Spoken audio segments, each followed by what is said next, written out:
الحمد لله رب العالمين، والصلاة والسلام على أشرف الأنبياء والمرسلين نبينا محمد وعلى آله وصحبه أجمعين. أما بعد، الله سبحانه وتعالى بتوفيق سره د ترجمه او د تفسیر په درس کې منګه په 12مه سپاره کې لګیو او په 12مه سپاره کې منګه په سورۃ هود کې لګیو او په سورۃ هود کې منګه 14 نمبر آیت رسیدلی. په دې اخرنی آیتونو کې الله سبحانه وتعالى د قرآن کریم حقانیت بیان کو او چیلنج پکیو مشرکانو ته او هر هغه چاته چې څوک وایي چې دا قرآن د ځان نه جوړ کړی شوی دی، دې پیغمبر دا د ځان نه جوړ کړی دی، نو الله وایي زه صحیح درته ورته ووایه فأتوا بعشر سور مثله مفتریات، نو تاسو لس سورتونه راوړئ د ځان نه جوړ کړی شوي او چې څوک د الله نه علاوه رابللی شي هغه پکې راوبلئ. بیا الله وایي که دوی ستاسو دا خبره قبوله نه کړه او قبلولی شي هم نه، نو پوه شئ په دې خبره باندې چې دا قرآن یقیني په علم د الله سره نازل شوی دی او بله دا چې د الله نه علاوه د عبادت حقدار څوک نشتی، نو بیا ایمان راوړئ په هغه رب باندې. دغه ځای پورې خبره شوې وه. اوس د دې نه بعد الله سبحانه وتعالی یو بله خبره بیانوي چې پای کې اشاره ده د دنیا سپکاوي ته په وجې د دې چې د قریشو کافران چې کوم د هغوی د عناد او د کفر او د سرکشۍ وجه دا وه چې هغوی دنیا پرست وو، دنیا پورې نښتي وو، د دنیا د مشرتیا او عیش او عشرت او په دې خبرو پورې نښتي وو. نو رب العالمین اوس د دنیا بدي او سپکاوی به بیانوي چې د نیک عملونو په بدله کې چې څوک د دنیا د ژوند غواړي او د دنیا د نعمتونو غواړي، نو الله به دوی ته د دوی د عملونو بدله هغه به په دنیا کې ورکړي او هیڅ کمی به پکې الله ونه کړي. خو دا دی چې په آخرت کې به د دوی د اعمالو بدله نه میلاویږي دوی ته، بلکې دوی به جهنم ته ځي. وجه دا دی چې منافقت پکې و، ریاکاري پکې وه، اعمال یې د الله دپاره نه وو، اعمال یې د دنیا دپاره وو. او دې آیتونو کې ډېره روان دو آیتونو کې زموږ دپاره هم ډېره یره ده، د مسلمانانو دپاره د یرې خبره هغه دا ده چې یو انسان نیک عمل کوي او په یې کې اخلاص نه وي او د عمل خالص د الله دپاره نه وي،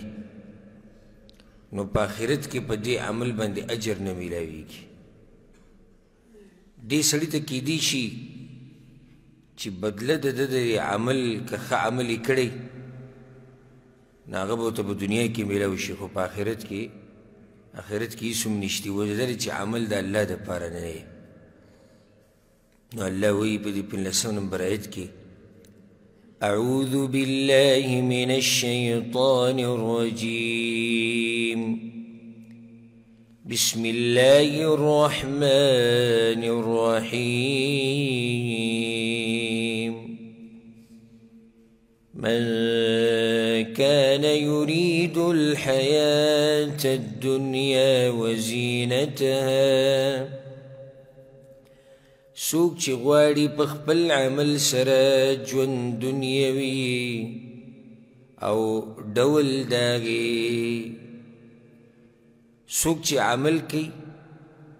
او په دې عمل سره څه غواړي؟ د دنیا دا ژوند غواړي، د دنیا دا ډول غواړي، د دنیا دا مال غواړي، دا شهرت غواړي، آرام غواړي، عیش و عشرت غواړي. په دې نیت باندې چې څوک اعمال کوي، الله وایي نوفي إلیهم اعمالهم فیها، نو پوره به ورکو دوی ته بدله د عملونو د دوی په دې دنیا کې. پوره بدله به ورته په دنیا کې میلاو شي چې څه یې کړي دي د دنیا دپاره، د هغې بدله به ورته الله په دنیا کې ورکړي. وهم فیها لا یبخسون، او دوی نه به په هغې کې څه کموالی ونه کړی شي، هیڅ کمی به پکې الله رانهولي. پوره بدله به وله ورکړي، خو په دنیا کې بدله په کوم ځای کې میلاو شوه؟ په دنیا کې. ولې صرف په دنیا کې؟ ځکه چې هلته خو د آخرت پکې د هغه سوچ نه و، آخرت خو هغه نه غوښتو، عمل کې للهیت نه و، د الله دپاره د عمل خو نه و، نو ځکه صرف دنیا ده. آخرت یې څه دی؟ أولئك الذين ليس لهم في الآخرة إلا النار، دا هغه کسان دي چې نه به یې دوی لره په آخرت کې مګر اور. وحبط ما صنعوا فيها، او برباد بشي هغه نیک عملونه چې دوی کړي دي په دنیا کې. وباطل ما كانوا يعملون، او بیکار دي هغه کارونه چې دوی کول. هر څه برباد شو. ولې برباد شو؟ د دنیا دپاره. دا ګورم د شرک په زمره کې راځي. ګوره چې یو سړی عمل کوي او د الله دپاره یې نه کوي، دنیا پې غواړي، چېرته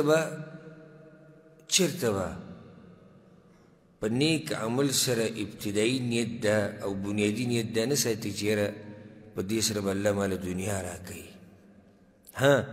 کله داسې کېږي چې الله ورسره الله وله دین هم ورکوي، آخرت وله هم ورکوي او دنیا وله هم ورکوي، خو مقصدي او بنیادي نیت به ستا دا نه وي. لکه اوس یو مجاهد جهاد له ځي، نو د الله رضا به مقصدي، د الله رضا به مقصدي، د الله دین غالبه شي دا به مقصدي، خلق توحید ته راوړي، د الله دین ته راوړي، دا به هدف او مقصدي. که غنیمتونه میلاو شو ډېره ښه ده، غنیمتونه خو دنیا ده که میلاو شو ډېره ښه ده. خو ته به د اول نه دا نیت نه ساتي چې زه صرف جي دنیا غواړم په دې عمل سره، نه، ته به دا عمل د الله د رضا دپاره کې، د ثواب د ګټلو دپاره به یې کې، د آخرت د ګټلو دپاره به یې کې. که بیا پکې دنیا راله او الله دله دنیا هم درکړه او دنیا که آرام د ته میلاو شو، دنیا که نعمتونه د ته میلاو شو، د الله د طرف نه ده. خو مسله د هغه سړي ده چې د نیت صرف صحیح، صرف دنیایي بس. لکه اوس یو سړی د علم یې زده کوي. ولې علم یې زده کوي؟ لکه بس دې دپاره چې ما ته غټې ډګریانې میلاو شي او زه پکې پی ایچ ډي وکړم او زه دکتورا وکړم او زه ماجستیر وکړم او بیا به زه قاضي شم او بیا به زه پلاني اداره کې شم او هلته محکمه کې به شم، زما به په لکو تنخواهي، زما به په زرګو تنخواهي، ماله به الله شهرت راکړي، زما د نوم سره به فضیلت شیخ لګي، دکتور به لګي، دا به لګي، دغه به لګي. دا خو ټول دنیوي خبرې شوې. نه، ته علم وکړه په دې چې زه الله راضي کوم، که په دې سره ما ته دنیا میلاویږي او که نه میلاویږي. داسې علما شتي، ګورئ داسې علما شتي چې علم یې کړی دی ښه ډېر او ښه غریبانان دي، داسې ډېر زیات دي، هم په ملکونو کې به یې ډېر دي، حالانکې ښه ډېر علم به یې کړی، سره د هغه ډېر علمه سم د غربت ژوند یې، هغوی بیا هم خوشحاله وي. وجه دا دی چې هغوی دا علم دې ورځې له نه و کړی چې موږ په دې باندې څه ګټو، موږ په دې باندې دنیا نه هغوی دا علم دې له کړی چې الله رانه راضي شي باقي دنیوي مسایل دي ته خو روان دي کله به رزق پراخي کله به تنګي کله الله داسې وکړي چې یو سړی د علم یې وکړو په دې علم سره د اوچتې مرتبې ته ورسي الله سره د دې مرتبې سره د هغه رضا چې د الله رضا غوښته او آخرت سره د دې آخرته د له دنیا مو ورکړي غټ مقام وله ورکړي غټ عزت وله ورکړي لوی شهرت وله ورکړي لویه تنخواهي لویه یعنی لوی نعمتونه وله الله ورکړي د دنیا به سمه پراخه کړي هېڅ خبره نه ده او د الله نعمتونه دي د هغه مقصد بنیادي هغه دا نه و چې زه په دنیا ګټم خو الله دې سره ورسو نو ځکه ټولو وروڼو ته او خویندو ته دا نصیحت چېرته به په نیک عمل باندې صرف دا اراده او نیت نه ساتئ چې زه دا دې دپاره کوم چې ماته په دنیا میلاو شي او که دنیا دپاره دې کوو الله به دله دنیا درکړي نور د عمل دې برباد دی په دې تمه به نه اوسي چې آخرت کې به بیا الله مله اجر راکوي آخرت کې څه نشته هسې الله سبحانه وتعالی سوره بقره کې یو مثال بیان کړی هم دی کم خلک چې د ریاکارۍ د لاسه د الله په لار کې خرچې کوي لکه صرف دې دپاره کوي چې څه شي خلک زما صفت وکړي او یا زه مشهور شم او خلک راته غني ووایي او خلک راته سخي ووایي د دې خلکو هسې مثال الله ذکر کړی دی د عمل مثال كالذي ينفق ماله رئاء الناس یو سړی دی مال لګوي د ریاکارۍ دپاره نه ایمان یې په آخرت نشتي په الله نشتي د ایمان د لاسې نه لګوي فمثله كمثل صفوان عليه تراب فأصابه وابل فتركه صلدا الله وی د دې داسې مثال دی چې یو کاڼی دی او په هغې باندې له پاسه دوړه پرته ده په کاڼي له پاسه څه ده دوړه ده او باران راغی چې باران راغی هغه دوړه څه شوه ټوله صفا شوه ختمه شوه فاصابه وابل فترکه صلدا کاڼی چې مین پاتې شو در د هغه عملو د ریاکار هغه چې ده ورته لویه ډډه لګولې وه چې په آخرت کې به دا یو زه به ډیش وکړم او دنیا به مې وګټم او آخرت به ورلم الله راکړي الله وی بس داسې مثال لکه دغه دوړه پرته وه باران چې راغی به یې شونه باران ولې د ده هر څه ختم کړو وجه دا و چې هلته د ده عمل جړله مضبوطه نه وه د عمل جړله څه ده هغه مضبوطه نه وه بیا په دې پسې الله مثال د هغه خلکو ذکر کړی دی چې کوم د الله د رضا دپاره مالونه خرج کوي کمثل جنة بربوة أصابها وابل فآتت أكلها ضعفين فإن لم يصبها وابل فطل الله وی د هغې داسې مثال دی چې یو باغ دی په دنګ علاقه باندې دی په دنګ ځای باندې دی که ډېر باران راوورېدو که ډېر باران راوورېدو نو بیا خو میوې دوچنده ورکوي او که باران نه وي نو دا نری پشم ولم څه دی هغه ولم پوره دی نو د مؤمن که د نری پشم څه دی معمولي عمل معنی دا ده د مؤمن چې کله اخلاص پکې او د الله دپاره معمولي عمل وکړي الله وي بیا هم فایده مند دی که ډېر عمل یې وکړو ډېر فایده مند دی که دغه دنګ ځای باندې چې دا کوم باغ دی که په دې باندې په شړق باران راوورېدو یو خو دوچنده میوه ورکوي او باران که د سره یي نه دا پرخه چې پرې پرېوځي دا نری پشم چې پرې راورېږي دا شبنم دا هم دې لپاره څه دی دا هم کافي دی ورسېدې په دې خبره کې اخلاص عمل کې اخلاص پکار دی لږ عمل دی خو چې دا خالص د چا دپاره وي چې دا خالص د الله دپاره وي چې د الله دپاره و دا لږ عمل ډېر دی او چې د الله دپاره نه وي نو دا ډېر عمل دی برباد دی وحبط ما صنعوا فيها قرآن کې الله بل ځای کې دا خبره کړې ده من کان یرید حرث الآخرة نزد له فی حرثه څوک چې آخرت غواړي الله وی مونږ به وله ښه ډېر اخرت ورکو ومن كان يريد حرث الدنيا څوک چې د دنیا فصل غواړي د دنیا دا میوې غواړي د دنیا دا مزې غواړي د دې دپاره لګیا دی نؤتیه منها الله وی د دنیا به ولم ورکم هو وما له في الآخرة من نصيب او په آخرت کې به څه نصیب نه وي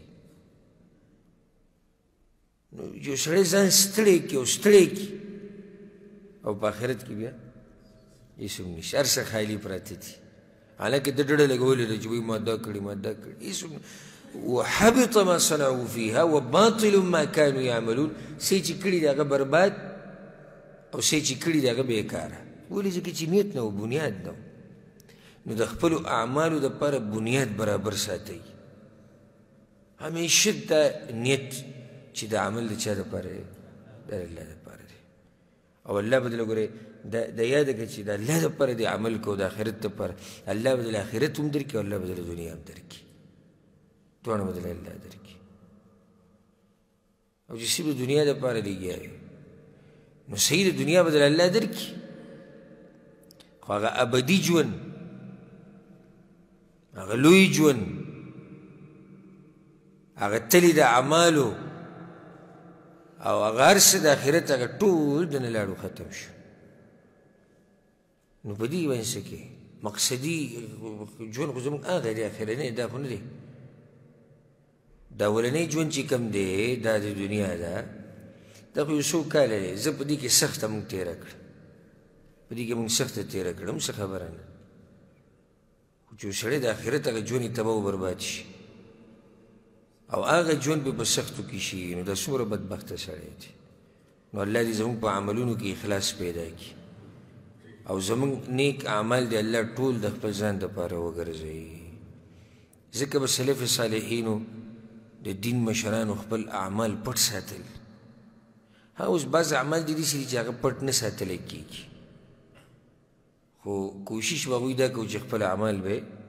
هغه به پټول ځکه چې د الله دپاره کوي خو الله خو ویني نو یو سړی په شړه ځمکه باندې ولاړ دی او الله ته لاسونه چوت کړي جاړي خو الله یې ویني که نه ګوره هغه اووه قسمه خلک چې د عرش په سوري کې ودرېږي یو پکې څوک دی ځان له یوازې الله رعایت کړي او څه شي په ژړا شي ولې داسې وي چې ذکر الله خالیا ځان له الله رعایت کو یوازې ناست و په ژړا شو وجه د ده چې یوازې ناست دی ریاکاري نه صفا دی که ذکر جاړي و چې د خلکو په مخ کې جاړي نو کیدی شي د الله دپاره او کیدی شي ریاکاري د خلکو په منځ کې اوس هېڅ پته نه لګي خو چې ځان له یو سړی په کمره کې ناست دی توره تیاره کې او خوا کې څوک نشته او یو الله ییني او دی جاړي د الله د یېرې نه دا خو یقیني ده چې دی د الله د یېرې نه جاړي ریاکاري نه صفا عمل دی ولې د تهجد ډېر اوچت عمل دی د شپې د لمونځ ولې ډېر اوچت عمل دی وجه دا چې دا د ریاکاري نه صفا دی هم بعض خلک کوشش کوي په دغې کې هم ریاکاري کوي خو نور د عمل پټ عمل دی بعض زموږ د پښتانه کې داسې شته عمل غریبانان لږ وکړي بیا هغه هم سهار له بیانوي ناستي راپاڅېدلی وم او زه ولاړ وم الله ته او ما دا وکړو او ما دغه وکړو او بعض وایي د بعضو دا مطلب دی چې که څوک نیک عمل کوي نو ما ته یې څه که ما ته یې بیان که اوس ته دا وایي چې یاره سړی دا پلاني نیک عمله دا به ښه سړی نه نو موږ خو داسې ښه عمل ونه لید یعنې مطلب دی چې عمل به کوې نو ټولو ته یې څه که ټولو ته یې اعلان وکړه داسې مشران تیر شوي دي د دین او اوس هم شته الحمدلله داسې دینداره چې خپل کور والا ته هم اکثر نه یې خبره چې دی نفلي روژې نیسي خپل کور والا ته نه یې خبره او د شپې تهجد نه څوک خبرېږي هم نه هېڅ څوک دی او څوک خلک به هلې خبرېږي بهر چې ته یې خبرې چې ته یې خبرې خو خبرېږي که نه یا مثال کې یو موقره لا جدا خبره ده په سفر باندې وي ملګرو سره وي سدیس ځای کې چا ولید او جدا خبره خو نور چې سړی په کور کې تهجد کوي بهر دنیا د ده نه څه خبرېږي داسې ده که نه ده خو چې اوس دی په زوره خلک خبروي نو هغو بیا خود به خبرېږي نه نو اعمال خپل پټ ساتئ لږ ډېر عمل من کوو والله زموږ د عمل ته زه وګورم زه کله ناکله زه تاسو به ښه خلک یې انشاءالله خو زه خپله خبره کوم زه ډېر انتهایي کمزوری یم ډېر کمزوری بنده یم د الله زه چې کله د خپلو اعمالو ته وګورم که نه او د دیندارو خلکو ته او د دین هغه مشرانو ته وګورم نو زه ځان ته مړه ته په کومه دنیا هغه په کومه دنیا ته په مشرق کې هغه په مغرب کې دومره لویه فاصله ده زما او د هغو په منځ کې تاسو به ښه خلک یې زه ستاسو خبره نه کوم څوک چې دا خبره په ځان نه دغه کوي خو زه خپله خبره دا کوم چې زه کمزوری بنده ده لږ ډېره بندګي د الله کوم او دا هم روالم او د دنیا دپاره یې کوم او خلکو ته یې بیانول شروع کوم او زما چې روژې په پلانې ورځ او زه چې تهجد دومره رکاته کوم او زه دا کوم او جاړم د الله د یېرې نه او دا کوم او دا کوم دومره پیسې مې ورکړې نو دا لږ ډېر عمل دغې ته موږ ډډه لګولی چې رکه په دې لږ ډېر عمل هم الله وبخي او الله را باندې رحم وکړي دې د لاسه هغه هم راولو خلکو ته بیا بیانول شروع کړو نو پاتې څه شو نو د الله سره رازونه ساته رازونه ساته بعض خبرې دي چې خلک رازونه ساتي لکه ابوبکر صدیق رضی الله عنه په باره کې راځي هسې د هغوی خو ټول ژوند داسې و خو داسې یو مثال ابوبکر صدیق رضی الله عنه سحر مونځ چې به هغه وکړو او خلیفه وګورئ ها خلیفه سحر مونځ چې به هغه وکړو نو بیا به چېرته تو خو څوک ترې نه و خبر نو عمر بن الخطاب رضی الله عنه ما وی چې زه ورسره یوه ورځ پسې زه شاته لګم چې دی چېرته ځي هغوی زه پسې ولګېدم پټ ابوبکر صدیق په زمانه خبر نه و نو د مدینې د کورونه لږ داسې بهر ته ووتو لاړ و هلته یو خیمه لګېدلې وه خیمې ته ورننوتو څه وخته پورې هلته وو او بیا د هغه ځای نه ابوبکر صدیق ووتو خو ځای ونه لیدم عمر بن خطاب وایي زه بیا ورننوتم دغه خیمې ته چې ورننوتم په هغې کې یو بوډۍ ښځه ناسته وه مشره ښځه مشره ښځه وه وړنده وه وی ما ورته وایي چې سلام مې واچو وی جواب یې راکړ ما چې دا کس دلته چې راځي دا ته پېژنې وي چې نه خو نو دې څه کوي دلته راځي دی وی راته یې وایي چې دا د الله یو بنده دی نور یې نه پېژنم خو هر سحر راځي او دلته ماله ناشته تیاروي او دا ځای راته صفا کوي او بیا ځي نور پېژنم نو څوک دی خو د الله یو بنده دی عمر بن خطاب په ژړا شو ابوبکر ته داسې ځان له ووایي ابوبکر وی وروستني خلک دې ستړي کړو وروستني دې ستړي کړو معنی دا چې که ډېر موږ محنت وکړو ځان به ستړی کړو خو تا ته نظر رسو داسې رازونه خلک د الله سره ساتي او دا درته ووایم چې څوک ځان پټ ساتي الله یې ځلوي الله یې راښکاره کوي او دا چې ځان راښکاره کوي الله یې ښه شرموي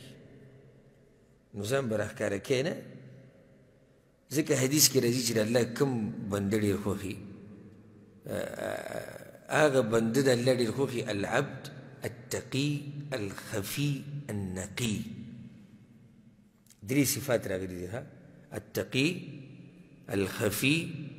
النقي التقي څه معنی ده تقوادار النقي څه معنی ده چې زړه یې صفایي مسلمانانو ته زړه صحیح صفایي الخفي چې ورکي صحیح ورکي څه معنی چې ورکي یعنې څوک یې نه پېژني چې وایي دا هم یو غټه مرتبه کې دی په دین کې ځان پټ ساتي ابلز مې دا خبره د امام احمد بن حنبل رحمه الله چې مخې ته راغله که نه چې امام احمد بن حنبل رحمه الله یو پیر بازار ته راوتو یو علاقې ته تللی ولته بازار ته ورغی سامان یې اخیستو کور د خوراک نو ابوجي یې را په شا کړی ور روان و یو کس ولید هغه وپېژندو اواز یې کړو دا وایي امام احمد بن حنبل او خلق رامات شو ټول خلک رامات شو او یو ځینه او بل ځینه ګڼه جوړه شوه سمه یو ورته امام صاحب بوجۍ ما دله که بل ورته ما له بوجه وي د هغه د مخ دا رنګ بدل شو د غوسې نه او بیا یې خوښې وي موږ ځان له ګناهګار کمزوري خلک یو دا خو راباندې الله پرده راچولی دی دا خو الله په موږ باندې پرده راچولی دی نور خو موږ کمزوري ګناهګار خلک یو دا خلک راپسې ورځي کې راجمع شي خفه شو په دې خبره او موږ کمزوري یعنې امام احمد بن حنبل چې دا وایي چې زه کمزوری یم او موږ د الله ګناهګار بنده موږ ته که چا ووایي چې یاره دا کمزوری بنده موږ ځان ته کمزوری کله څوک وایي زموږ خو د بعضو په خوله باندې دا ټکې راوي د پلاني نه سیم د پلاني نه خیمه او بیا چې پکې درس ته کیني دا خو بل ته وایي ته کې دینداري ته رارسې ما ته ته زما په شان کولی شي یعنې ځان ته په یو سم دغه دی چې زه څوک یم نو د الله هغه بنده خوښي چې هغه پټي اعمال یې پټي او دی هم بس ورک ورته کیسو کې پېژني هم نه چې دا هم یو ولي الله دی نو دې ایتونو کې زموږ دپاره لوی درس دی اوس ګوره الله سبحانه وتعالی د دنیا د طلبګار خبره خو وکړه که نه څوک چې دنیا غواړي د هغوی څه انجام دی بیان شو اوس څوک چې آخرت غواړي الله د هغه خبره ذکر کوي چې دا دواړه چېرته یو شان کېدی نه شي چې یو سړی د دنیا غواړي بل د آخرت غواړي دا خو یو شان نه شي کېدی أفمن كان على بينة من ربه ایا بس هغه څوک چې په ښکاره دلیل باندې د طرف د رب خپل نه ویتلوه شاهد من او ملګری د ده سره ګواه د طرف د هغه نه ځکه موږ دا خبره کوو درسونو کې چې که صرف لفظي ترجمه بعض وي چې ته ورته ووایې لکه درسونو کې کښېنه د علماو سره کښېنه وایي الحمدلله ما هم ترجمه کړې ده ما ترجمه کړې ده اوس دا دې لفظي ترجمه وه په ډېرو ځایونو کې قرآن کریم کې په لفظي ترجمه باندې څوک نه پوهېږي چې څو پورې د هغې وضاحت نه وي شوی تفسیر یې نه وي شوی اوس د دې څه معنی ده آیا بس هغه څوک چې یي په ښکاره دلیل باندې د طرف د رب خپل نه او بیا د ده سره ملګری یي ګواه د الله د طرف نه دې دوه تفسیرونه دي دې آیت کې یو معنی دا بیان شوې ده چې هغه پیغمبر چې هغه ته الله ښکاره دلیل د خپل طرف نه ورکړی دی هغه پیغمبر چې الله ښکاره دلیل وله ورکړی دی على بينة من ربه ښکاره دلیل قرآن دی ویتلوه شاهد من او بیا ورسره ملګری یي ګواه د الله د طرف نه هغه ملګری څوک دی جبریل علیه السلام نو دی د دې پیغمبر نه څنګه انکار کیدی شي د دې پیغمبر سره په خپله دلیل د الله د طرف نه دی او هغه قرآن دی او بیا ورسره ګواه هم دی او هغه څوک دی جبریل علیه السلام دی او د هغه بشارت روان دا کې به راشي او د هغه بشارت د موسی علیه السلام عیسی علیه السلام او په دغه آسماني کتابونو کې ورکړی شوی دیو معنی دا ده چې یو مؤمن دی په ښکاره دلیلونو باندې دی د الله د طرف نه خو د مؤمن سره ښکاره دلیلونه کم یو دي د توحید دلایل عقلي دلایل فطري دلایل چې په فطرت کې پراته دي یو مؤمن دی هغه سره ښکاره دلایل دي د الله د طرف نه او بیا ورسره ګواه هم دی د الله د طرف نه هغه ګواه څوک دی مؤمن سره کوم ګواه دی نه پیغمبر صلی الله علیه وسلم یعنی یو خو د مؤمن سره عقلي دلایل دي په فطرت کې توحید پروت دی او په دې خبرو باندې همدقه شان خبرې چا کړي دي پیغمبر صلی الله علیه وسلم کړي د الله د طرف نه بې ګواه هم شته نو دې کې دوه معنی د آیت کې علماو بیان کړي دي دا پیغمبر چې ورسره ښکاره دلیل دی د الله د طرف نه جبریل پې ګواه دی صرف دغه نه ده د هغه بشارت موسی علیه السلام باندې نازل شوی دی په تورات کې ومن قبله كتاب موسى إماما ورحمة او مخکې د ده نه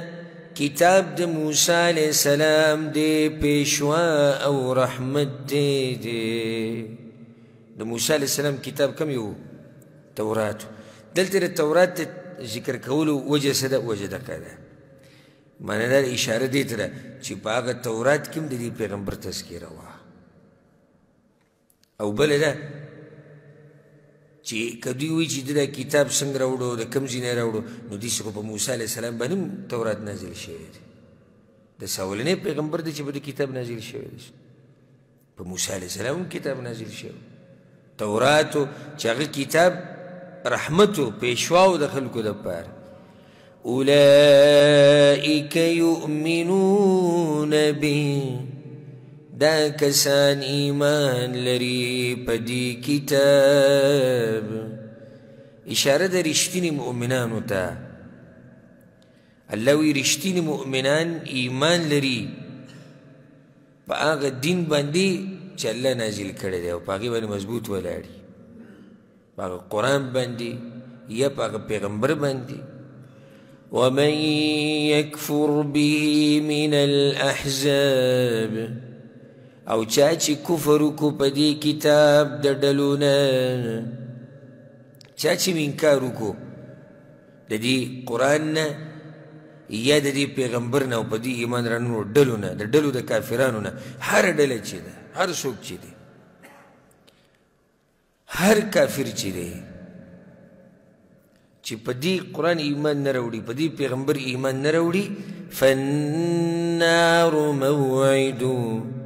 نو اور ځای د وعدې د ده دی بیا د ده سره وعده د اور شوې ده انتظار دی د هغه عذاب کوي فلا تک فی مریة منه نو مه کېږه په شک کې د دې قرآن پیغمبر ته الله وایي شک مه کوه په دې قرآن کې ولې پیغمبر شک کړی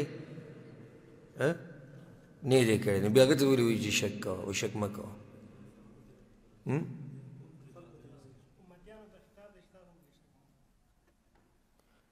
او صحیح شو چې امتیان ته فایده اخلي خو الله خو پیغمبر ته وایي شک مه کوه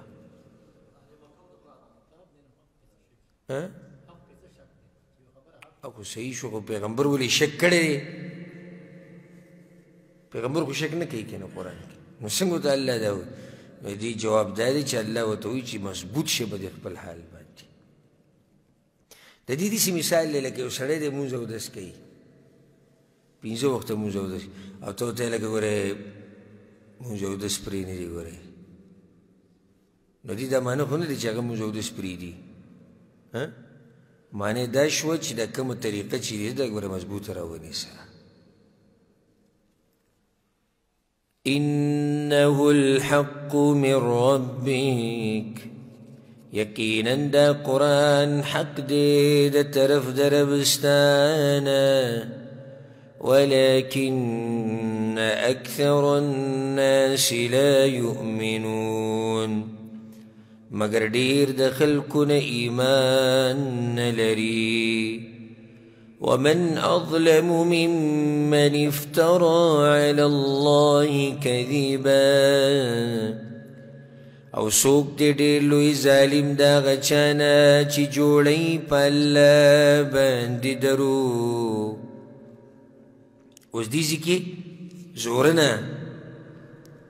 او انجام د هغه کسانو چې په الله باندې دروغ جوړوي او نه مني د الله او مخړی د الله د دین نه اولئک یعرضون علی ربهم دا کسان به پیش کړی شي خپل رب ته ټول به الله ته مخامخ کېږي نو دوی به په کوم الله ته مخامخ شي ویقول الاشهاد او به وی ګواهان هؤلاء الذين كذبوا على ربهم دا هغه کسان دي چې دروغې ویلي دي په خپل رب باندې ګواهان به دا خبره کوي دا ګواهان څوک دي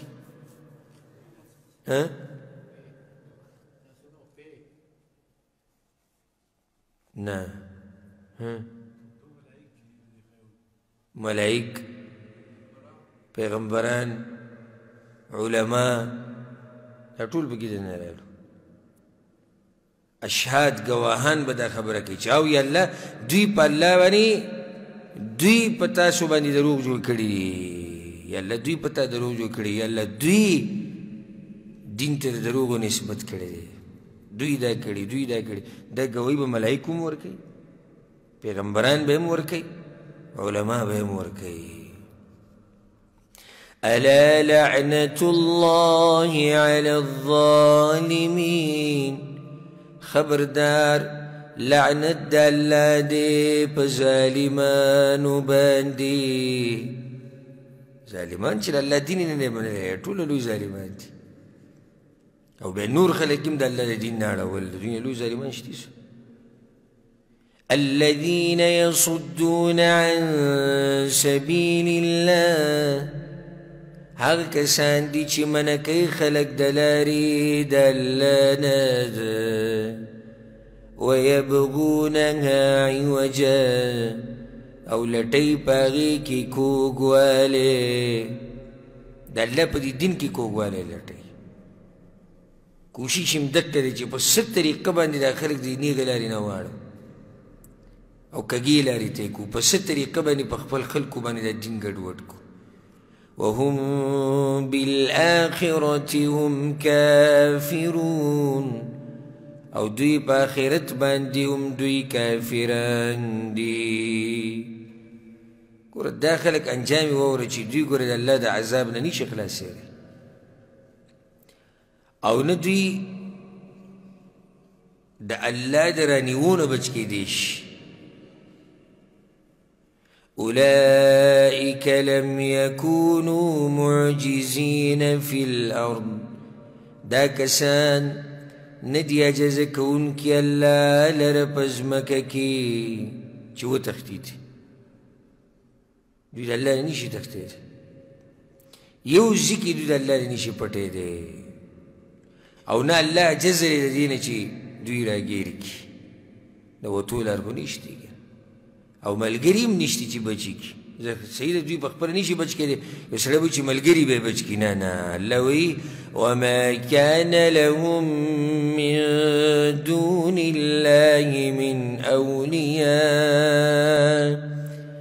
او نه به یې دوی لره سوا د الله نه څوک دوستان يضاعف لهم العذاب دو چند بکڑی شی دوی لر عذاب اللہ ویزا بولا عذاب دو چند ورکم دسی بیرا گیر کما پا دی وجہ ولی ولی دا عذاب دو چند ورکی دی دیم یو وجہ دا اگه وجہ چی بخپل خو گمراه ہو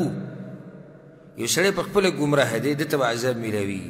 یو سڑے بخپل گمراه دی او نور لم دعوت ورکی دا گمراهی طرف تا نو در پر عذاب دو چند دی آیت کی ذکر شو کرنے الذین یصدون عن سبیل اللہ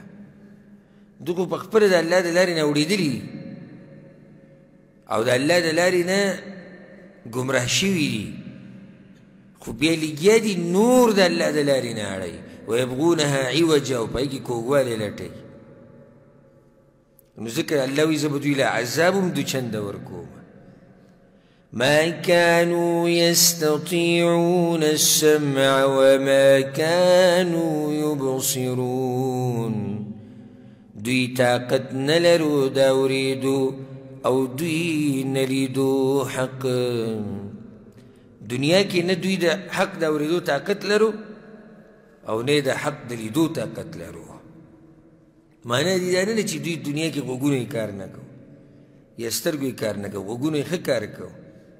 او سترګو هم کار نه کو خو دغه سترګو هم کار کو خو په دغه غوږونو باندې دوی حق نه دی اورېدلی په دغه سترګو باندې دوی حق نه دی لیدلی بلکې دغه غوږونه دغه سترګې دغه ژبه دغه بدن د باطل دپاره استعمال شوی دی. الله سبحانه وتعالی ذکر دوی تشبیه د کڼو سره ورکړې ده، مړو سره ورکړې ده. وی دې کافرانو له دعوت ورکول لکه ته چې مړو ته چغې وایې. مړه ستا چغه او ستا اواز اوري؟ نه اوري. دغه شان دوی دي باطل پرست. دا غوږ او دا سترګه او دا ژبه او دا زړه دا د حق دپاره نه استعمالوي. دلته معنی دا ده، معنی دا نه چې دوی کاڼه وو په رښتیا، یعنې بلکل کاڼه اوسې نه اورېدو. دوی کاڼه نه وو، هر څه یې اورېدو، باطل یې اورېدو، دنیوي خبرې یې اورېدو، هر څه، خو حق یې پرې نه اورېدو. ښه بینا او نظر یې چلېدو، خو صرف دومره ده چې هغه حق یې پرې نه لیدو، باطل یې پرې ښه لیدو، خو د حق نه ړنده شوي. أولئك الذين خسروا أنفسهم، دا هغه کسان دي چې تاوان کې اچولی دي ځانونه خپل. وضل عنهم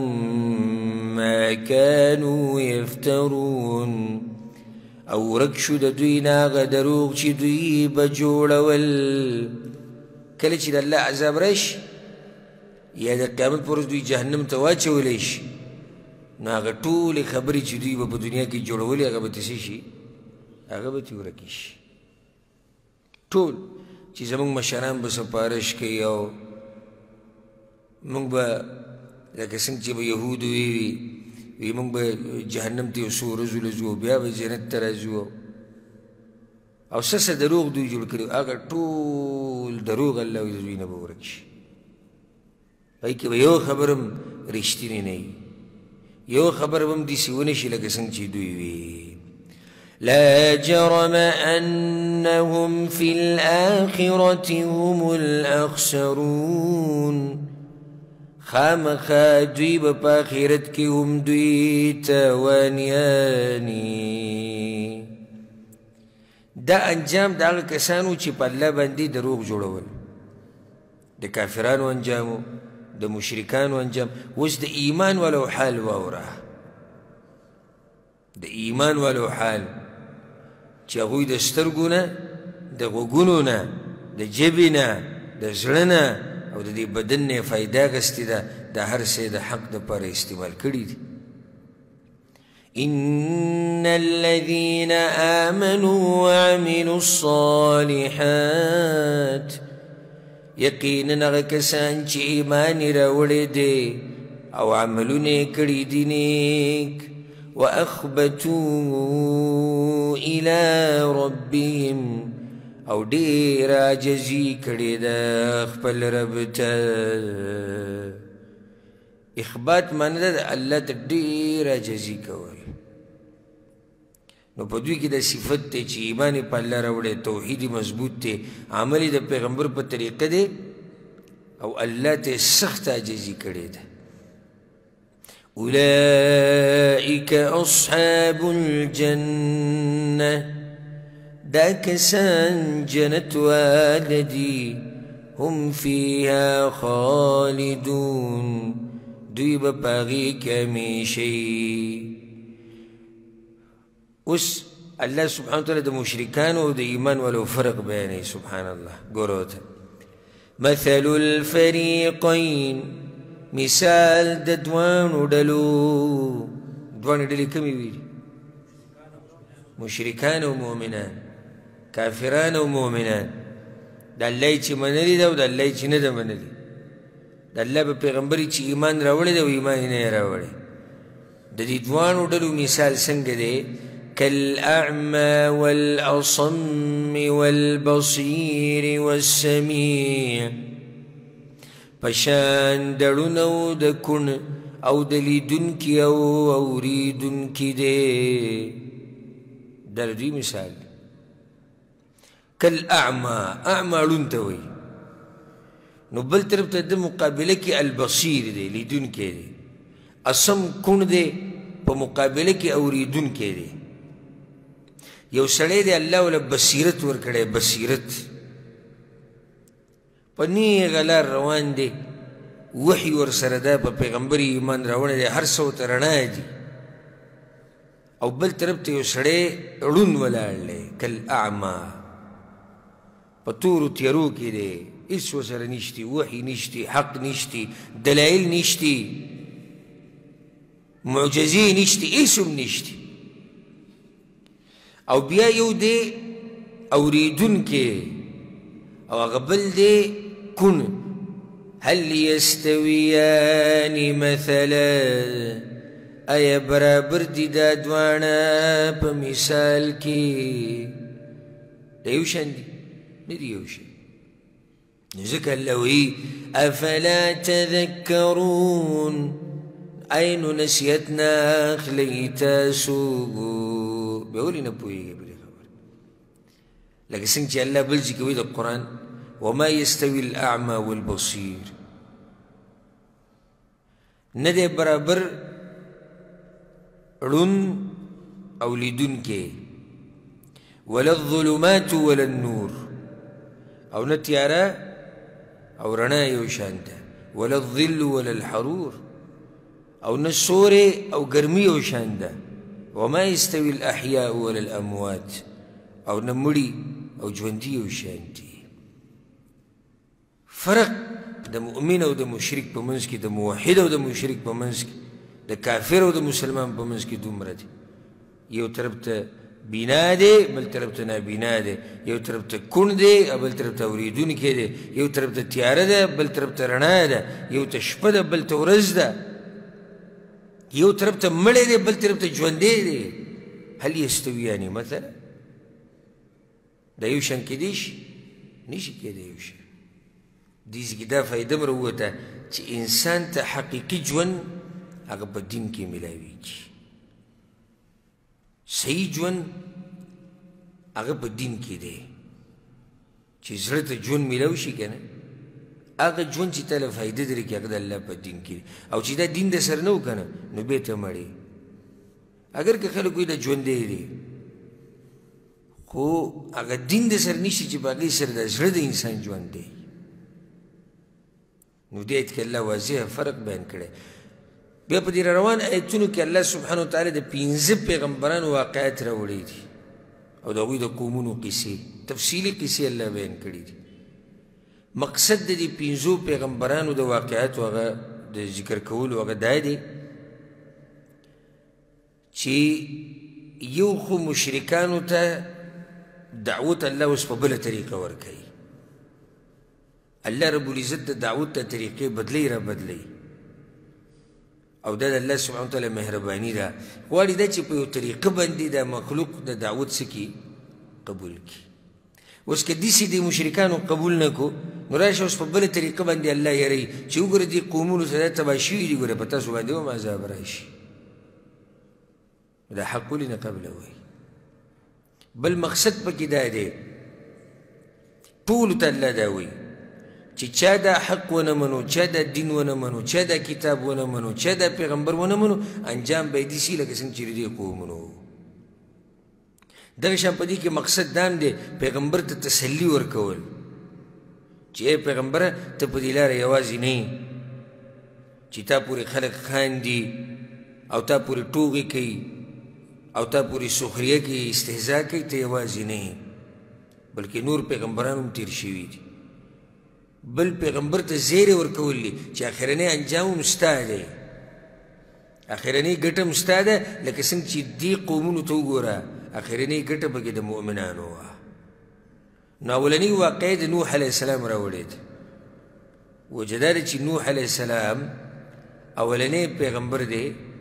ځمکې ته اولنی رسول ځمکې ته هغه څوک دی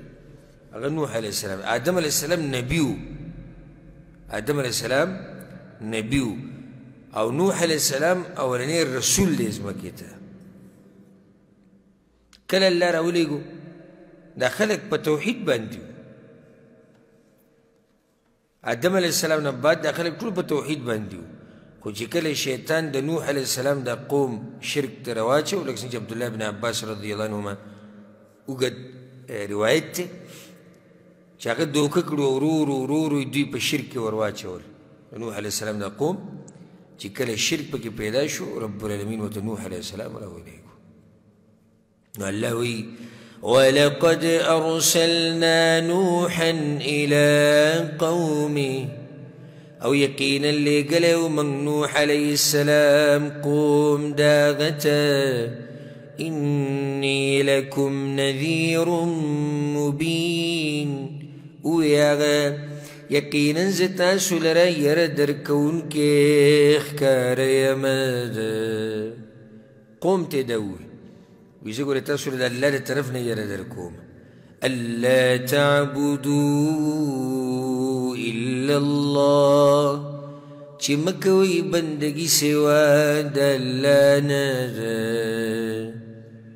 د الله نه علاوه د بل چا بندگی مکوي دا د ټولو پیغمبرانو بنیادي دعوت بنیادي خبره هغه هم دقه ده چې الله تعبدو الا الله بر دې نه بعد د نورې خبرې را روانې دي ما دا خبره تیر شوي د سیرت درس کې بیان کړه کله چې پیغمبر صلی الله علیه وسلم معاذ بن جبل او ابو موسى الاشعري رضی الله عنهما چې هغه دواړه یمن ته لیږل نو هغوی ته هم دا نصیحت وکړو چې شروع به د کوم ځای نه کوئ شروع به د توحید نه کوئ تاسو به دا واقعیت واورئ انشاءالله پر روان درسونو کې د نورو پیغمبرانو هم ټولو دعوت د دې ځای نه شروع کړی دی الله تعبدو الا الله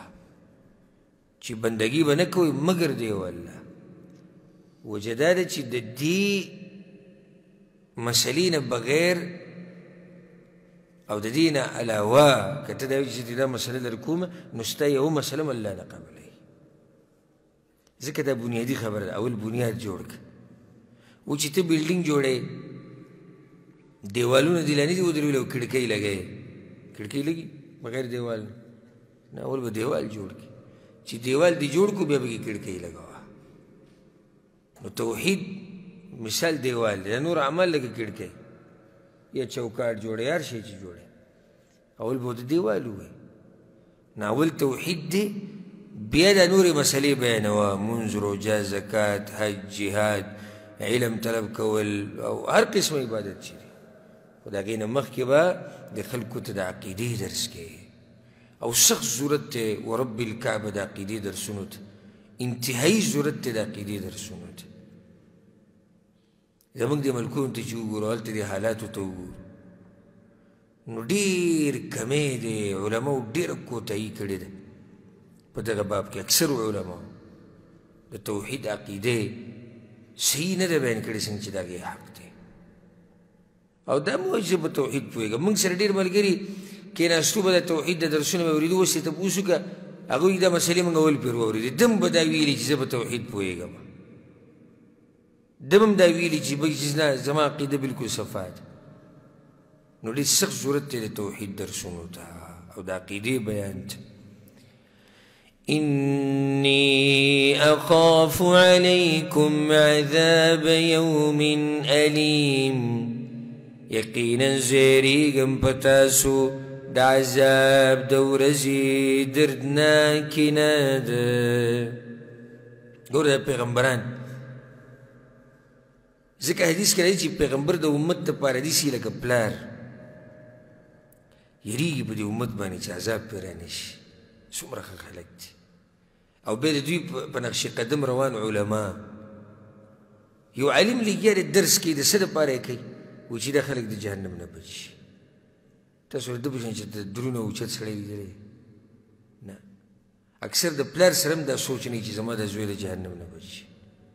د مور سره هم دا سوچ نه چې زما د زوی د جهنم نه بچ شي یو پردی سړی چې ستا د قوم نه نه دی ستا د نسب نه نه دی ستا رور نه دی ستا تره نه دی ستا ماما نه دی نو له تصور کې او هغه ته ته لګیږي قرآن بیانوي حدیث بیانوي د الله دین بیانوي صرف دې دپاره چې ستا آخرت ښایسته شي د ده نه هم چې د اوچت سړی بل لیدلی صرف دې دپاره چې ستا آخرت ښایسته شي ستا هغه پلار چې ته پیدا یې کیدای شي هغه هم ستا د آخرت سوچ نه یې کړی ستا هغه مور چې ته دې پیدا یې کیدای شي هغې هم ستا د آخرت سوچ نه یې کړی او یو عالم ستا د آخرت سوچ کوي نو دا خلک د عزت حقدار نه دي یو سړی لګیا دی وایي چې دی د جهنم نه بچ شو دی د الله د عذاب نه بچ شو نو نوح علیه السلام هم قوم ته دا وایي زه د عذاب نه یېرېږم په تاسو باندې په دې به اکتفا وکړو شپږ نمبر آیت باندې انشاءالله روان درس کې به د 20 نمبر آیت نه شروع کړو د نوح علیه السلام دا قصه به شروع کېږي چې کله هغه دعوت ورکړو نو قوم هغه ته څه ویلي وو دا خبره وبیانو الله دې موږ پوه کړي په قرآن او حدیث باندې هذا والله أعلم وصلى الله وسلم على نبينا محمد وعلى آله وصحبه أجمعين